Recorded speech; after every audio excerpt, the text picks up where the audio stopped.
This is my final video for science. So for misconceptions, a science misconception is what a student believes to be true about a concept that is actually not true. It can be a preconceived notion or a conceptual misunderstanding, and there's many different misconceptions, but those are the two that I kind of want to give an example over. An example of a conceptual misunderstanding can be like what a student believes true based on their own personal experience or their beliefs, but is actually like not correct or not true. They've just never had anybody to challenge that. And then a preconceived notion example could be that a student learns something works a specific way, and so they have a hard time understanding that there's more than one way to it. So like I experience this and I see that this happens this way. And so I'm like, well, that must be right. Where in science, sometimes there's more than one way. And so, yeah, I think it's important to challenge those students going into science with, challenge them to have an open mind and test those misconceptions when possible.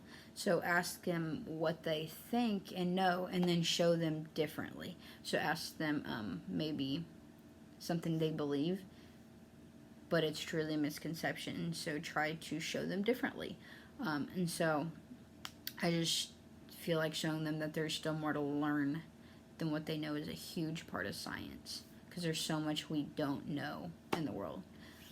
So progression of the standards is referencing to how certain aspects in science link up and are building blocks to the next grade. And so towards middle school, it says,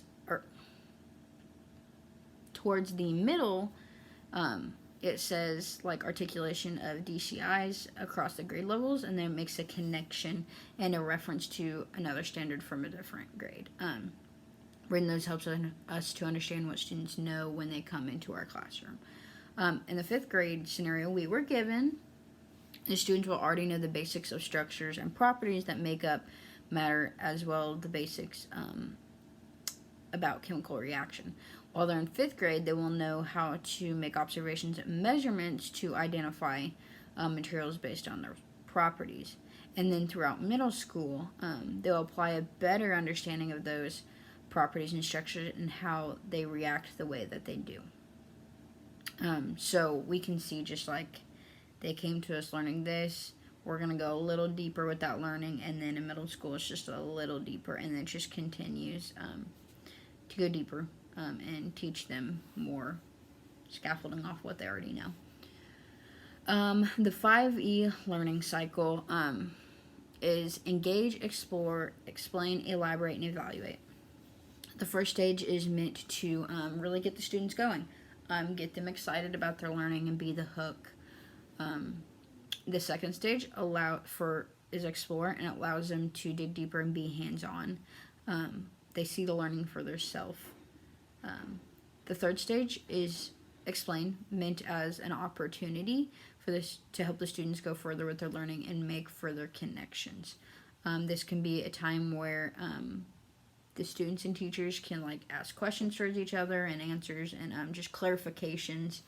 And then the next one, elaborate. This is where the students can apply their own knowledge towards new situations. So they learn something. It could be something about an animal, or mine is over animal adaptations, and so they could see how animals do, and then we could challenge them to look at a situation about adaptations towards herself as a human. So that just kind of allows them to take what they've learned and look at it in a new light. And the last stage, evaluate, is just meant as a time for students to reflect on their learning and for the teacher to see like what they gathered throughout the lesson. As an example, if I was doing a lesson over animal adaptations like I did, I'd get them engaged by a fun video, an upbeat one, and then maybe just ask them a couple questions, just as a little formative assessment to see what they know, so that I know what they need to learn, so that I'm not just teaching them the same thing over and over. I would then allow them to partner up and do some research and create a visual over an animal, and then their adaptations. Next can be an opportunity for the students to present their learning, and then after that, apply adaptations to their own life. So like the example I gave a minute ago, I don't know, they can see how humans adapt and how they've had to adapt to new situations. And the assessment could just be of their visuals. And that's the cool thing about the 5E learning cycle, is that they're kind of interchangeable. So like I can use the visual as the assessment that they created during the explore stage. So and then the engineering design process is a science program where students gain hands-on learning. And then the engineering process is the ask, imagine, plan, create, and improve process. This allows students to ask the questions and find out where the problem is and maybe how they can fix it. Then they're able to begin dreaming up ideas that they think could possibly be effective for a solution. Next, they put their ideas together and create that plan. And, so somebody may have a good idea and somebody else may, and then so they just put those together, create the plan to really get it going. And then create.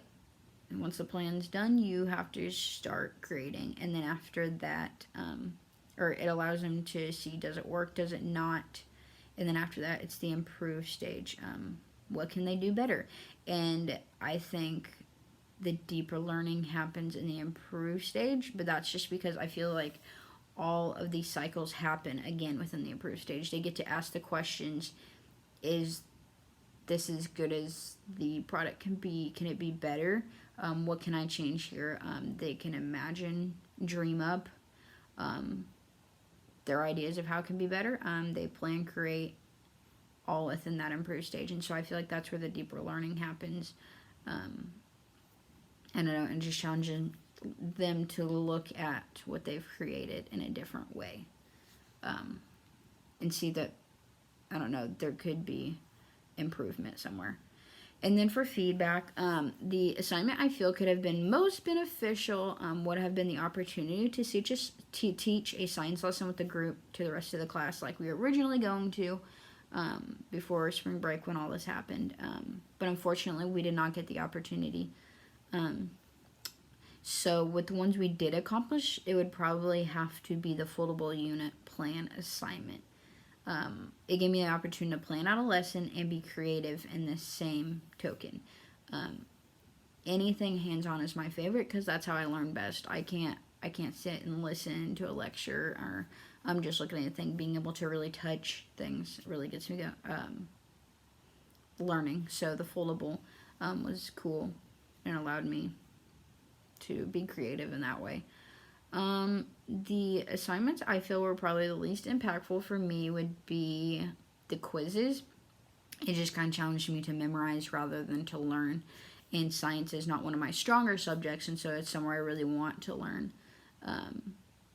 While it may be the least impactful for me, I know other students need that, and that's how they learn, so I understand that. But yeah, other than that, I don't know. I think pretty much everything was beneficial in some way and helpful, so yeah. Thank you.